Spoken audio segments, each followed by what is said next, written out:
بسم الله الرحمن الرحيم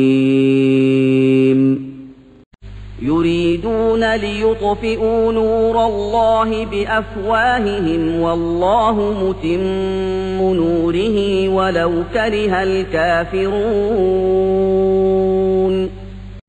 هو الذي أرسل رسوله بالهدى ودين الحق ليظهره على الدين كله ولو كره المشركون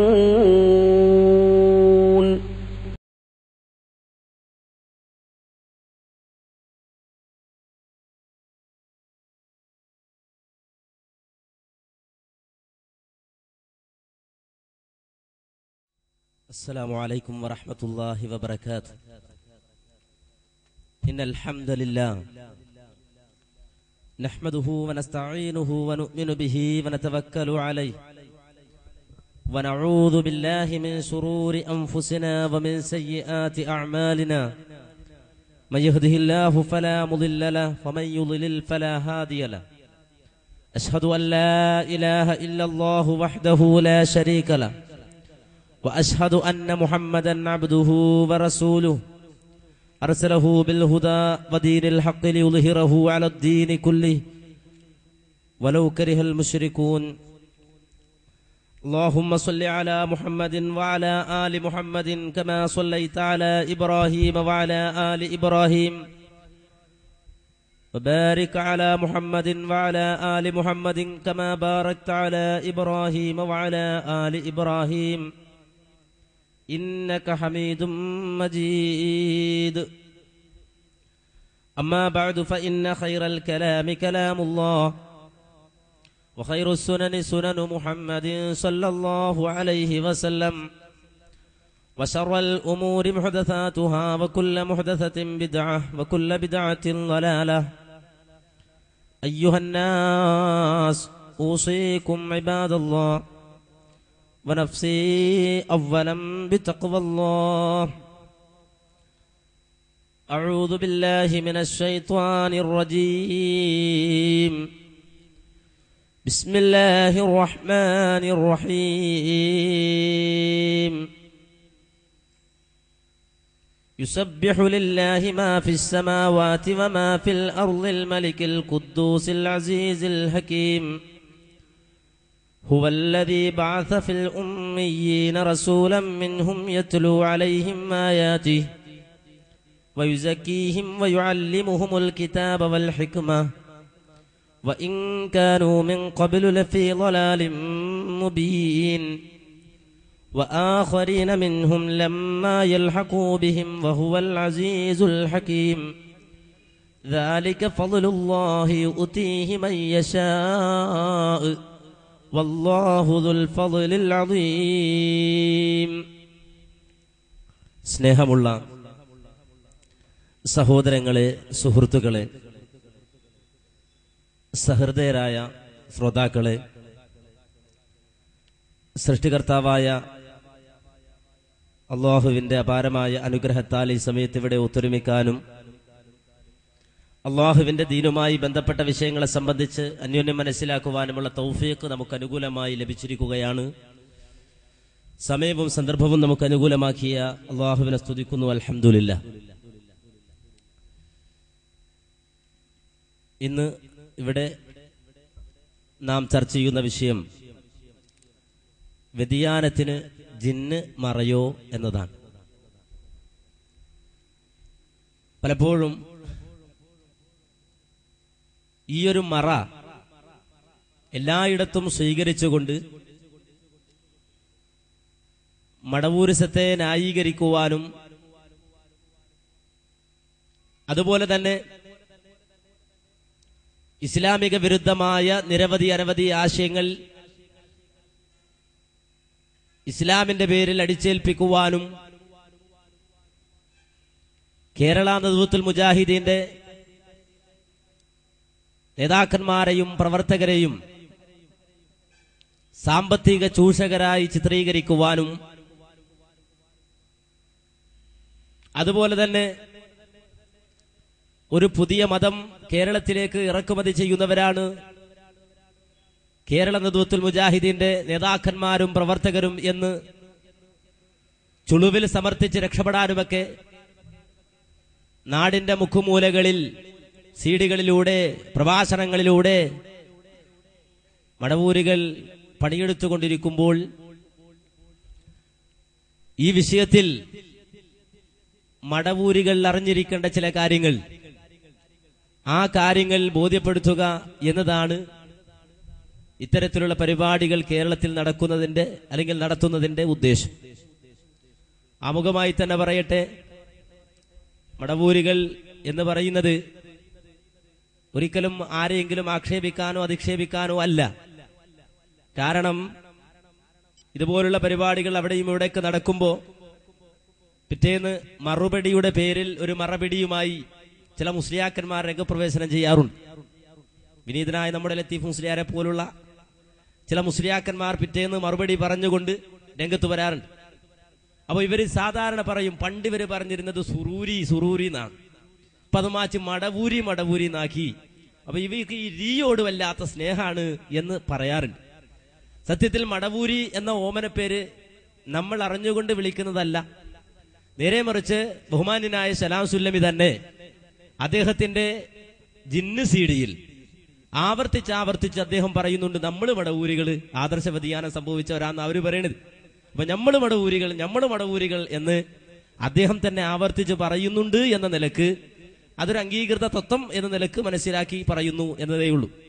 അപ്പോൾ ഞാൻ പറഞ്ഞു വന്നത്, ഈ രൂപത്തിൽ തങ്ങളുടേതായ ആദർശ വ്യതിയാനം മറച്ചുവെക്കുവാൻ, തങ്ങളുടേതായ ഇസ്ലാമിക വിരുദ്ധ കാഴ്ചപ്പാടുകൾ മറച്ചുവെക്കുവാൻ ജിന്നുമറയായി സ്വീകരിച്ചുകൊണ്ട് രംഗപ്രവേശനം ചെയ്ത ആളുകൾ, അതിന് നേതൃത്വം വഹിച്ച ആളുകൾ, അവസാനം ഇവിടെ വിശദീകരിക്കപ്പെട്ടതുപോലെ തങ്ങളുടെ അബദ്ധജടിലമായ വാദഗതികൾ എഴുതുവാനും നിരത്തുവാനും തങ്ങളുടെ കയ്യിലുള്ള ആയുധങ്ങൾ കൊണ്ട് മതിയാകുന്നില്ല എന്ന് കണ്ടപ്പോ അവിടെ നിന്നും പുറത്തു പോയിട്ട് പ്രബോധനം പോലുള്ള ജമാഅത്തെ ഇസ്ലാമിയുടെ ജിഹ്വകളിൽ പോയി പോലും തങ്ങളുടെ ഈ ആദർശം എഴുതി പിടിപ്പിക്കുവാൻ തയ്യാറായ ഒരു അവസ്ഥയാണ് നമുക്ക് ദർശിക്കാൻ കഴിയുന്നത്.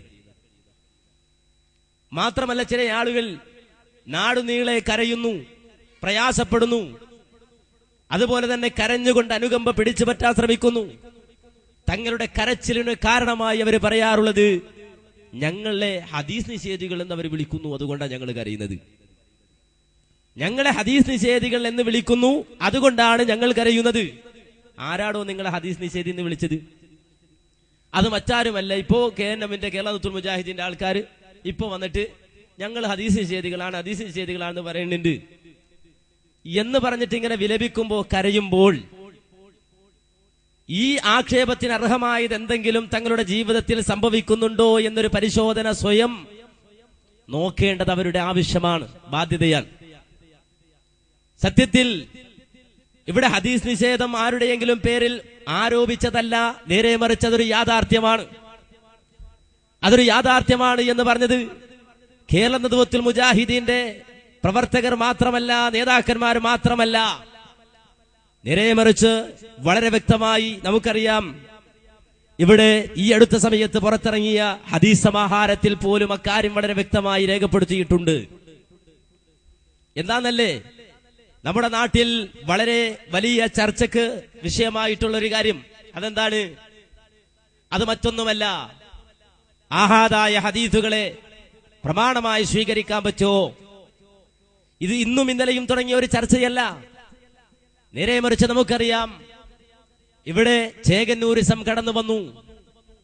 അതുപോലെ തന്നെ അതിന്റെ ഉപോത്ബലകമായി മറ്റു ചില ചിന്താധാരകൾ ഉൾക്കൊള്ളുന്ന ആളുകളും കടന്നു വന്നു.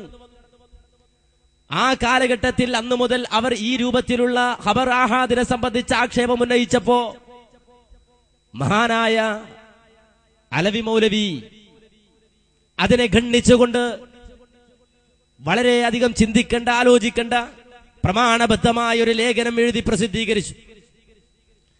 ഖബർ ആഹാദ് തെളിവല്ല എന്ന് പറയുന്ന ആളുകൾക്ക് ഖണ്ഡനം എഴുതിയ അദ്ദേഹം, നമുക്കറിയാം, ഇമാം ബുഖാരി അദ്ദേഹത്തിന്റെ സ്വഹീഹിൽ പ്രത്യേകമായ ഒരു അധ്യായം കൊടുത്ത് വിശദീകരിക്കുന്ന ആ ഹദീസുകൾ ഒന്നൊന്നായി ഉദ്ധരിച്ച് ആ ഹദീസുകളിൽ നിന്ന് തെളിവെടുത്ത് ഖബറുൽ ആഹാദിന്റെ സ്വീകാര്യത എന്താണ് എന്ന് മഹാനായ അലവി മൗലവി ഈ കേരള സമൂഹത്തെ പഠിപ്പിച്ചു.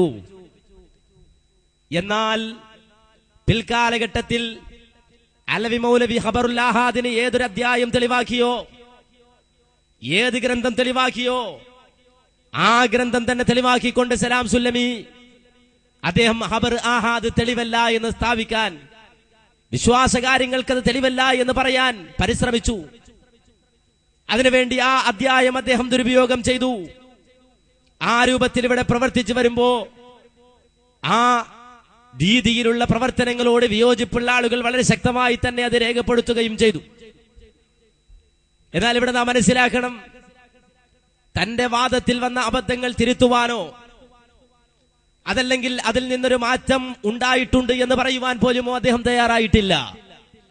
ഇന്നും നമ്മുടെ നാട്ടിലുള്ള ജിന്ന് സിഡിയിലൂടെ ഈ കാര്യം അവർ പറഞ്ഞുകൊണ്ടിരിക്കുന്നു, പ്രവർത്തിച്ചുകൊണ്ടിരിക്കുന്നു. കൂട്ടത്തിൽ സലാം സുല്ലമിയുടെ മൈക്കായി പ്രവർത്തിക്കുന്ന കരുമ്പലാക്കൽ ലത്തീഫ് മുസ്ലിയാരെ പോലുള്ള ആൾക്കാരും ഇതേ കാര്യം തന്നെ ആവർത്തിച്ചുകൊണ്ടിരിക്കുന്നു. അതിന് തെളിവായി ഉദ്ധരിക്കുന്നത് നേരത്തെ പറഞ്ഞുവല്ലോ, ബുഖാരിയിൽ തന്നെ സ്വീകരിക്കാൻ പറ്റാത്ത ഹദീസുണ്ട്, വിമർശന വിധേയമായ ഹദീസുകൾ ബുഖാരിയിലുണ്ട്, മുസ്ലിമിലുണ്ട് എന്ന് പറഞ്ഞുകൊണ്ട് ഓരോരോ ഉദാഹരണങ്ങൾ എടുത്തുകൊടുത്ത് ഈ പറയുന്ന ഉദാഹരണങ്ങൾ ഞാൻ നിരത്തുമ്പോൾ തന്നെ വിമർശനങ്ങൾ ഈ ലേഖകൻ അംഗീകരിക്കുകയോ തിരസ്കരിക്കുകയോ ചെയ്യുന്നില്ല എന്നുകൂടി എഴുതി പിടിപ്പിച്ചു. ഇങ്ങനെ വിമർശനങ്ങളുണ്ട് എന്ന് വരുത്തി തീർത്ത് അത് സമൂഹത്തിനിടയിൽ പ്രചരിപ്പിക്കുമ്പോ അതിന് 1, 2, 3, 4 നമ്പറിട്ട് കൊണ്ട് ഉദാഹരണങ്ങൾ നിരത്തുമ്പോ ഈ വിമർശനങ്ങൾ ഈ ലേഖകൻ അംഗീകരിക്കുകയോ തിരസ്കരിക്കുകയോ ചെയ്യുന്നില്ല. അപ്പൊ അംഗീകരിക്കാനും തയ്യാറല്ല, തിരസ്കരിക്കാനും തയ്യാറല്ല. പിന്നെ എന്താ? വസ്വാസ് ഉണ്ടാക്കാൻ മാത്രമേ ഞാൻ ഉദ്ദേശിക്കുന്നുള്ളൂ. അല്ലാതെ ഇത് അംഗീകരിക്കാനും ഞാൻ തയ്യാറില്ല, തിരസ്കരിക്കാനും തയ്യാറില്ല. പക്ഷേ തിരസ്കരിച്ചിട്ടുണ്ട് എന്നതിന് ഇൻഷാ അല്ലാഹ് പിന്നീട് നമുക്ക് തെളിവ് കാണുമ്പോൾ മനസ്സിലാവും. അപ്പോ ഖബർ ആഹാദ് അലവി മൗലവി വളരെ വ്യക്തമായി പ്രമാണബദ്ധിതമായി വിശദീകരിച്ച ലേഖനം അതില്ല എന്ന് പറഞ്ഞാൽ ഇൻഷാ അല്ലാഹ് സമർപ്പിക്കാൻ ഞങ്ങൾ തയ്യാറാണ്. ആ രൂപത്തിൽ അലവി മൗലവിയുടെ വാദങ്ങൾക്കെതിരായി പോലും സലാം സുല്ലമി പ്രവർത്തിച്ചു. അങ്ങനെ ആ രൂപത്തിൽ അദ്ദേഹത്തിന്റെ ചില ചിന്താധാരകളൊക്കെ ഇവിടെ ഉടലെടുത്തു വന്നു. അങ്ങനെ ഉടലെടുത്തു വന്ന ആ സമയത്തു തന്നെ, ഈ അടുത്ത സമയത്തു തന്നെ ഈ ജിന്ന് പ്രശ്നം അതൊരു മുതലാക്കാൻ പറ്റിയ മേഖലയാണ് എന്ന് മനസ്സിലാക്കി മടവൂരികളായ ആളുകൾ സലാം സുല്ലമിയെ ദുരുപയോഗപ്പെടുത്തിക്കൊണ്ട് നാടുനീളെ പ്രചരണം നടത്തിക്കൊണ്ടിരിക്കുന്ന സമയത്തു തന്നെ പുറത്തിറങ്ങിയ വിശ്വാസം എന്ന് പറയുന്ന അവരുടെ ഹദീസ് സമാഹാരത്തിന്റെ 1-ാം ഭാഗമാണിത്. വിശ്വാസം ഈമാൻ എന്താണെന്ന് പഠിപ്പിക്കാൻ പോവാണ്. അപ്പൊ ഈമാൻ എന്താണെന്ന് പഠിപ്പിക്കുവാൻ വേണ്ടിയിട്ട് എഴുതിയ ഈ ഹദീസ് സമാഹാരത്തിന്റെ 1-ാം വാള്യത്തിൽ പ്രത്യേകമായ ഒരു ഹെഡിങ് തന്നെ കാണാം. എന്ത്? ഖബറുൽ ആഹാദിന്റെ പ്രാമാണികത. ഖബറുൽ ആഹാദിന്റെ പ്രാമാണികത പ്രത്യേകം ഒരു അധ്യായം തന്നെ കൊടുത്തുകൊണ്ട് ഇവിടെ വിശദീകരിക്കുന്നുണ്ട്. എന്നിട്ട് അതെങ്ങനെയാണ്, അത് എങ്ങനെ സ്വീകരിക്കാൻ പറ്റും, അതെങ്ങനെ തെളിവാകും, അതിന് ഖുർആനിൽ തെളിവുണ്ടോ? ഉണ്ട്. വിശുദ്ധ ഖുർആനിലെ 49-ാമത്തെ അധ്യായം 6-ാമത്തെ ആയത്തിന് തെളിവാണ്. അതുപോലെ തന്നെ വിശുദ്ധ ഖുർആനിലെ 9-ാമത്തെ അധ്യായം 122-ാമത്തെ ആയത്ത് ഇത് സ്വീകരിക്കാൻ തെളിവാണ് എന്ന് പറഞ്ഞുകൊണ്ട് വിശദീകരിച്ചിട്ട് പറയാണ്, നബി സല്ലല്ലാഹു അലൈഹി വസല്ലമയുടെ കാലം മുതൽ തന്നെ ഖബറുൽ വാഹിദ് സ്വീകരിക്കപ്പെട്ടിരുന്നുവെന്നതിന് ധാരാളം തെളിവുകൾ കാണാം എന്ന് വളരെ വ്യക്തമായി ഇവിടെ എഴുതുകയാണ്. അപ്പൊ നബിയുടെ കാലം മുതൽ ഖബർ ആഹാദ് തെളിവായി സ്വീകരിച്ചിട്ടുണ്ട്. എന്നിട്ട് അതിന്റെ തെളിവുകൾ ഓരോന്നോരോന്നായി ഉദ്ധരിക്കുന്നു. ഇനിയോ ഈ ഖബർ ആഹാദിന്റെ പ്രാമാണികത എന്താണ് എന്ന് വിശദീകരിക്കുക മാത്രമല്ല ഇത് ചെയ്തത്, നേരെ മറിച്ച് ഇതിന്റെ മറ്റൊരു പേജിൽ അഥവാ 43-ാമത്തെ പേജിൽ കാണാം മുഅ്തസിലികളും ഹദീസ് നിഷേധവും എന്നൊരു ഹെഡിങ്. മുഅ്തസിലികളും ഹദീസ് നിഷേധവും എന്ന ഹെഡിങ്. ആ ഹെഡിങ്ങിൽ എന്താ പറയുന്നത് നോക്കൂ. ഈ മുഅ്തസിലിയാക്കൾ കടന്നു വന്നു. മുഅ്തസിലികൾ വഴിപിഴച്ചവരാണ്. ആ വഴിപിഴച്ച മുഅ്തസിലിയാക്കൾ കടന്നു വന്നപ്പോ അവരാദ്യമായി വാദിച്ചത് എന്താണ്? ദൗർഭാഗ്യകരമെന്ന് പറയട്ടെ, ഇസ്ലാമിനെ ശാസ്ത്രീയ മതമായി അവതരിപ്പിക്കാനുള്ള വ്യഗ്രതയിൽ ദിശനാശാലികൾ ഇസ്ലാമിക ആദർശങ്ങളെയും ഖുർആനിക വചനങ്ങളെയും പലപ്പോഴും ദുർവ്യാഖ്യാനിച്ചു. അതിനെതിരെ പ്രതികരിച്ച പണ്ഡിത ശ്രേഷ്ഠരെ ഭരണകൂടത്തിന്റെ സഹായത്തോടെ മർദ്ദിച്ചൊതുക്കാനും അവർ ശ്രമിച്ചു. തങ്ങളുടെ ആശയങ്ങൾ അടിച്ചേൽപ്പിക്കാനുള്ള അവരുടെ ശ്രമം അവരെ മുസ്ലിം ബഹുജനങ്ങളിൽ നിന്ന് അകറ്റി. അങ്ങനെയാണ് ക്രമേണ മുഅ്തസിലികൾ അഥവാ ഒറ്റപ്പെട്ടവരായി തീർന്നത് എന്ന് പറഞ്ഞ് ഇങ്ങനെ വിശദീകരിച്ചിട്ട് പറയാണ്, സ്വഹാബികളെ കുറിച്ചുള്ള വീക്ഷണ വൈരുദ്ധ്യങ്ങൾക്കനുസരിച്ച് ഹദീസിനോടുള്ള സമീപനത്തിലും അവർക്കിടയിൽ അന്തരമുണ്ടായി. അവരിൽ ചിലർ സ്വഹാബികളുടെ ഹദീസുകൾ ഒട്ടും സ്വീകരിക്കാത്തവരാണെങ്കിൽ മറ്റു ചിലർ ചിലതെല്ലാം അംഗീകരിക്കുന്നു. ചിലരാകട്ടെ ആഹാദായ ഹദീസുകളെ നിരാകരിക്കുന്നവരാണെങ്കിൽ മറ്റു ചിലർ മുതവാത്തിറുകളെ പോലും അംഗീകരിക്കാത്തവരാണ്. അപ്പൊ മുഅ്തസിലിയാക്കളിൽ ഒരു വിഭാഗം ആഹാദായ ഹദീസുകളെ സ്വീകരിച്ചിരുന്നില്ല എന്നാണ് ഇതിൽ രേഖപ്പെടുത്തിയത്. ഇനി കാണാം മറ്റൊരു അധ്യായം, 48-ാമത്തെ പേജ്. ഈ പുസ്തകത്തിന്റെ 48-ാമത്തെ പേജിൽ കാണാം ഹദീസ് നിഷേധം പുതിയ വേഷത്തിൽ. ഒരു ടൈറ്റിലാണ് ഹദീസ് നിഷേധം പുതിയ വേഷത്തിൽ. നമുക്ക് ഖുർആൻ മതി, ഖുർആനിൽ സകല കാര്യങ്ങളും പ്രതിപാദിച്ചിരിക്കുക, പിന്നെന്തിന് വേറൊരു പ്രമാണം എന്ന രീതിയിൽ ഇസ്ലാമിന്റെ വിശ്വാസാചാരങ്ങളെ ചോദ്യം ചെയ്തുകൊണ്ട് മോഡേൺ ഏജിൽ ഇസ്ലാമിനെ അവതരിപ്പിച്ചു. ഖുർആൻ നിഷേധിച്ചാൽ ജനങ്ങൾ അംഗീകരിക്കില്ല, സുന്നത്ത് വേണ്ടെന്ന് പറഞ്ഞാലും പറ്റില്ല. ഈ പ്രശ്നങ്ങളെ തരണം ചെയ്യാൻ ഖബർ ആഹാദ് തെളിവല്ല എന്ന വാദമാണ് ആദ്യം ഉന്നയിക്കപ്പെട്ടത്. അപ്പോൾ ഹദീസ് നിഷേധിക്കുവാൻ വേണ്ടി കേരളത്തിലടക്കം കടന്നു വന്ന ആളുകൾ ഖുർആൻ വേണ്ടെന്നല്ല പറഞ്ഞത്, ഹദീസ് വേണ്ടെന്നല്ല പറഞ്ഞത്, സുന്നത്ത് വേണ്ടെന്നല്ല പറഞ്ഞത്. ഖുർആൻ വേണ്ടെന്ന് പറഞ്ഞാൽ മുസ്ലിങ്ങൾ അത് ചവറ്റുകൊട്ടയിലേക്ക് വലിച്ചെറിയും, സുന്നത്ത് വേണ്ട എന്ന് പറഞ്ഞാൽ ആ വാദത്തെ മുസ്ലിങ്ങൾ ചവറ്റുകൊട്ടയിലേക്ക് വലിച്ചെറിയുമെന്ന് മനസ്സിലാക്കി ഹദീസ് നിഷേധത്തിന്റെ പുതിയ പ്രവണതകളുമായി കടന്നു വന്ന ആചാര്യന്മാർ ആദ്യമായി സമൂഹത്തോട് പറഞ്ഞു വെച്ചത് ഖബർ ആഹാദ് തെളിവല്ല എന്നായിരുന്നുവെന്ന്. എഴുതി പ്രചരിപ്പിക്കുന്നത്, എഴുതി പഠിപ്പിക്കുന്നത് കേരള നദുവത്തുൽ മുജാഹിദീന്റെ ചെലവിലല്ല, നേരെ മറിച്ച് മടവൂരികളുടെ ചെലവിൽ തന്നെയാണ് എന്ന് ഞാനും നിങ്ങൾ മനസ്സിലാക്കേണ്ടത്. അപ്പോ മടവൂരികളുടെ ചെലവിൽ തന്നെ പറയുകയാണെന്ന് ഖബർ ആഹാദ് തെളിവല്ല എന്ന് പറഞ്ഞാൽ തന്നെ ഹദീസ് നിഷേധായി. ഖബർ ആഹാദ് തെളിവല്ല എന്ന് പറഞ്ഞാൽ തന്നെ ഹദീസ് നിഷേധായി. അപ്പോ ഓൾറെഡി ഹദീസ് നിഷേധം ഉണ്ട്. അത് കേവലം ഒരു ആരോപണമല്ല, നേരെ മറിച്ച് അതൊരു യാഥാർത്ഥ്യമാണ് എന്ന് വിശ്വാസം എന്ന ഈ ഹദീസ് സമാഹാരത്തിൽ ഇതിന്റെ നമുക്കറിയാം, ഇതിന്റെ എഡിറ്റർ ചെറിയ മുണ്ട അബ്ദുൽ ഹമീദ് മൗലവിയാണ്, അസോസിയേറ്റ് എഡിറ്റർ അബ്ദുസ്സലാം സുല്ലമിയുമാണ്. കേട്ടോ, അപ്പൊ അബ്ദുസ്സലാം സുല്ലമി തന്നെ ഇതിന്റെ അസോസിയേറ്റ് എഡിറ്റർ ആയിട്ടുണ്ട്. പക്ഷെ മൂപ്പർക്ക് അതിലൊന്നും കയറിപ്പറ്റാൻ പറ്റിയില്ല, മൂപ്പരുടെ ചിന്താഗതികൾ അധികവും ഇതിൽ കയറിയിട്ടില്ല എന്നാണ് അണിയറയിലെ സംസാരത്തിൽ നമുക്ക് മനസ്സിലാക്കാൻ കഴിയുന്നത്. അതിൽ ചില ഉദാഹരണങ്ങളും തെളിവുകളും ഇതിലുണ്ട് താനും. അത് ഇൻഷാ അല്ലാഹ് സൗകര്യം പോലെ നമുക്ക് മനസ്സിലാക്കാം. അപ്പൊ ഈ രൂപത്തിൽ ആഹാദായ ഹദീസുകളെ തള്ളി മാറ്റിവെച്ചു. അതിനും പുറമെ ബുഖാരിയിലെ ചില ഹദീസുകളെ പോലും അദ്ദേഹം ബുഖാരി ഉദ്ദേശിക്കാത്ത അർത്ഥത്തിലേക്ക് വ്യാഖ്യാനം എഴുതി പിടിപ്പിച്ച് ബുഖാരിയുടെ പരിഭാഷ എന്ന പേരിൽ ഒരു പുസ്തകം, 3 വാള്യത്തിലുള്ള പുസ്തകം പുറത്തിറക്കി. ബുഖാരി ഒരു അധ്യായം കൊടുത്താൽ ആ അധ്യായം കൊടുത്തത് ഏത് അർത്ഥത്തിലാണോ ബുഖാരി ആ അധ്യായം കൊടുത്തത്, ആ അധ്യായത്തിൽ ഹദീസുകൾ കൊടുത്തത്, ആ ഉദ്ദേശത്തിന് നേർവിപരീതമായ വിശദീകരണവും വിശകലനവും അതിന്റെ ചുവട്ടിൽ എഴുതി പിടിപ്പിച്ചുകൊണ്ട് ഇവിടെ ഹദീസ് പരിഭാഷ സലാം സുല്ലമി ഇറക്കി. എന്ന് മാത്രമല്ല, വളരെ വ്യക്തമായി പിന്നെ നമുക്ക് കാണാൻ കഴിഞ്ഞത് ആ ബുഖാരിയുടെ ഹദീസുകളിൽ വന്ന ചില കാര്യങ്ങൾ, ആ കാര്യങ്ങളെ കുറിച്ച് അദ്ദേഹത്തിന് വ്യക്തിപരമായ ചില അഭിപ്രായങ്ങൾ എന്ന പേരിൽ പലപ്പോഴും വളരെ മുമ്പ് ഹദീസ് നിഷേധികളായ ആളുകൾ തന്നെ ഉന്നയിച്ചിട്ടുള്ള ചില ആരോപണങ്ങൾ, ആ ആരോപണങ്ങൾ തന്നെ അദ്ദേഹത്തിന്റെ വാദമായി സഹീഹുൽ ബുഖാരിയുടെ പരിഭാഷയിൽ എഴുതി പിടിപ്പിക്കുന്ന ഒരവസ്ഥയും നമുക്ക് കാണാൻ കഴിഞ്ഞു. മാത്രമല്ല, നമുക്കറിയാം, നേരത്തെ അബ്ദുറഹ്മാൻ സലഫി വിശദീകരിച്ചു പ്രബോധനം ഹദീസ് പതിപ്പ് 2007. ഇതിൽ സലാം സുല്ലമി അദ്ദേഹം ബുഖാരിയിലെ 60-ലധികം ഹദീസുകൾ തള്ളിക്കളയുന്നു എന്ന് വളരെ വ്യക്തമായി അദ്ദേഹം തന്നെ പറഞ്ഞ വാചകം നാം കേൾപ്പിക്കുകയും ജനങ്ങളെ ബോധവൽക്കരിക്കുകയും ചെയ്തപ്പോ അതിന് മറുപടി എന്നോണം എഴുതിവിട്ടതാണ് ഈ ലേഖനം. എന്ത്? ബുഖാരിയിലെ ഹദീസ്, ആ ഹദീസുകളെ കുറിച്ച് വിമർശനം പറഞ്ഞത് ഞാൻ മാത്രമല്ല, എനിക്ക് മുമ്പ് മഹാന്മാരായ പണ്ഡിതന്മാർ തന്നെ പറഞ്ഞിട്ടുണ്ട്. അത് ഫത്ഹുൽ ബാരിയിലുണ്ട് എന്ന് പറഞ്ഞുകൊണ്ടാണ് വിശദീകരിച്ചത്. നേരത്തെ അബ്ദുറഹ്മാൻ സലഫി ഒരു കാര്യം മാത്രം എടുത്തുകൊണ്ട് വിശദീകരിച്ചപ്പോ തന്നെ അതിന്റെ ഏകദേശ ധാരണ നമുക്ക് മനസ്സിലാക്കാൻ കഴിഞ്ഞു. ഇനി അത് മാത്രമല്ല, നേരെ മറിച്ച് ഇനി അങ്ങനെ ഒരു അഭിപ്രായം ആരെങ്കിലും ഉദ്ധരിച്ചിട്ടുണ്ട് എങ്കിൽ, ആരെങ്കിലും അത് ഉദ്ധരിച്ചിട്ടുണ്ട് എങ്കിൽ നിങ്ങൾ മനസ്സിലാക്കണം അതിന് മറുപടി എന്താണ്. ആ വിഷയത്തിലുള്ള മറുപടി, ആരെങ്കിലും ആ ഹദീസുകളെ വിമർശിച്ചിട്ടുണ്ടെങ്കിൽ ആ വിമർശനത്തിന്റെ മറുപടി എന്താണ്, അത് സ്വീകരിക്കാൻ പറ്റോ, ഈ വിമർശനം സ്വീകരിക്കാൻ പറ്റോ ഇല്ലേ എന്നതിന്റെ ചുവട്ടിലും അതുപോലെ തന്നെ ആ ഫത്വൽ ബാരിയുടെ വിവിധ ഭാഗങ്ങളിലുമായി വിശദീകരിക്കാതെ ഇങ്ങനൊരു വിമർശനം ഉണ്ട് എന്ന് പറഞ്ഞ് ആ ഭാഗം മാത്രം എടുത്തുദ്ധരിച്ചാൽ അത് നീതിയാണോ? അത് സ്വീകരിക്കാൻ പറ്റോ? ഒരാള് ഒരു കാര്യത്തെക്കുറിച്ച് വിമർശനം പറഞ്ഞു, ആ വിമർശനം ശരിയല്ല എന്ന് വളരെ വ്യക്തമായി സമർത്ഥിച്ചു, അതിന്റെ ന്യായാന്യായങ്ങൾ വിശദീകരിച്ചു, ആ വിമർശനം സ്വീകരിക്കാൻ പാടില്ല എന്ന ന്യായാന്യായങ്ങൾ വിശദീകരിച്ചതിനു ശേഷം അത് വായിച്ചു പഠിച്ചൊരാൾ വന്നിട്ട് പറയാം ഇത് വിമർശിച്ചിട്ടുണ്ട് കണ്ടോ. വിമർശനം ശരിയാണോ, സ്വീകാര്യാണോ, സ്വീകരിക്കാൻ പറ്റോ?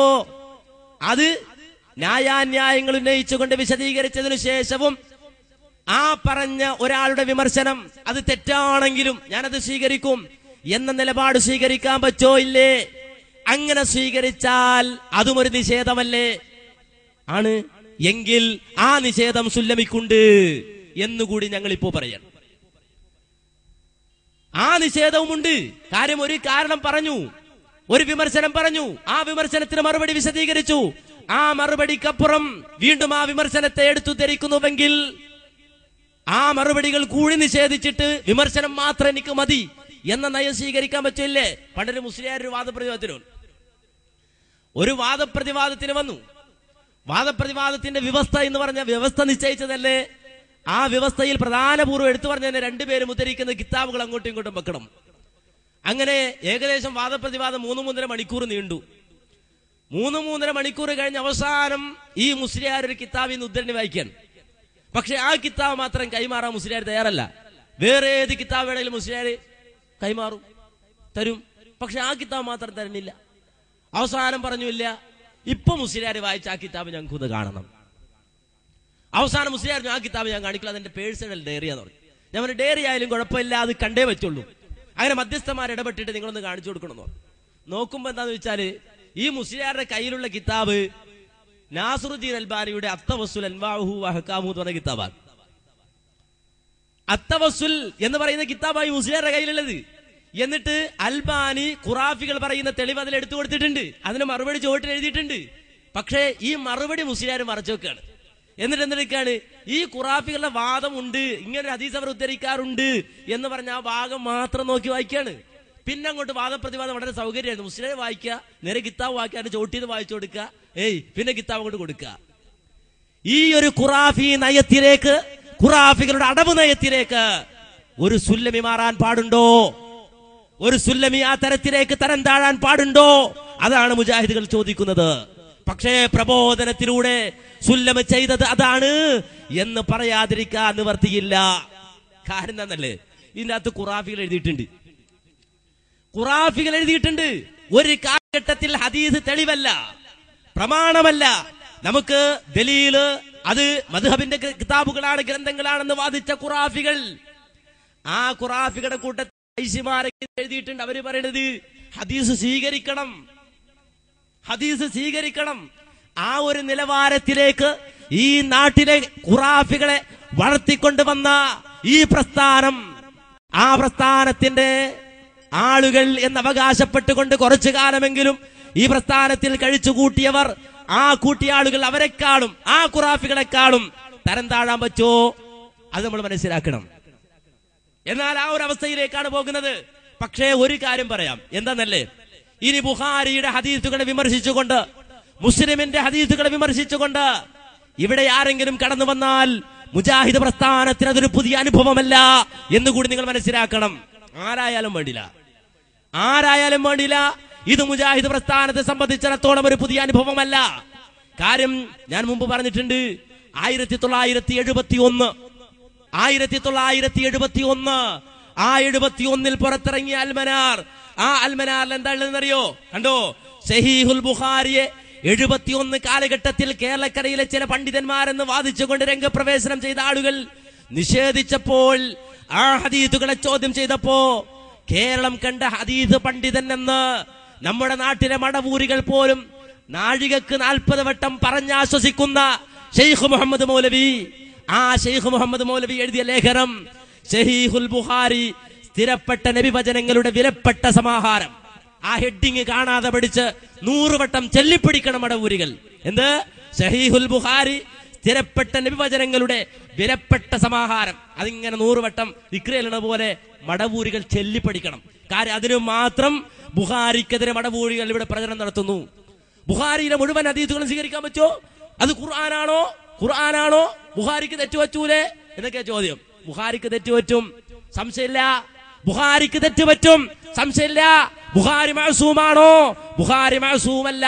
പക്ഷേ മുഹമ്മദ് നബിക്ക് തെറ്റുപറ്റൂല എന്നാ ഞങ്ങൾ വിശ്വസിക്കുന്നത്. മുഹമ്മദ് നബിക്ക് തെറ്റുപറ്റൂല. കാരണം മുഹമ്മദ് നബി മഅസൂമാണ്. അതുകൊണ്ട് തന്നെ ബുഖാരിയിൽ വന്ന ഹദീസുകൾ, ആ ഹദീസുകൾ നബിയുടെ വചനങ്ങൾ എന്ന് സ്ഥിരപ്പെട്ടത്. മുഹമ്മദ് നബിക്ക് തെറ്റുപറ്റൂല എന്നതുകൊണ്ട് നമ്മൾ സ്വീകരിക്കുന്നു. എന്നാൽ ബുഖാരി എങ്ങനെ സ്വീകരിച്ചിട്ടുണ്ടോ? ഇല്ല. അതിനുള്ള തെളിവാണെന്ത്? ബുഖാരിക്ക് ഒരു സഹീഹ് മാത്രമല്ലത്, ജാമിഉൽ സഗീർ ഉണ്ട്, ജാമിഉൽ കബീർ ഉണ്ട്, അദബുൽ മുഫ്രദ് ഉണ്ട്.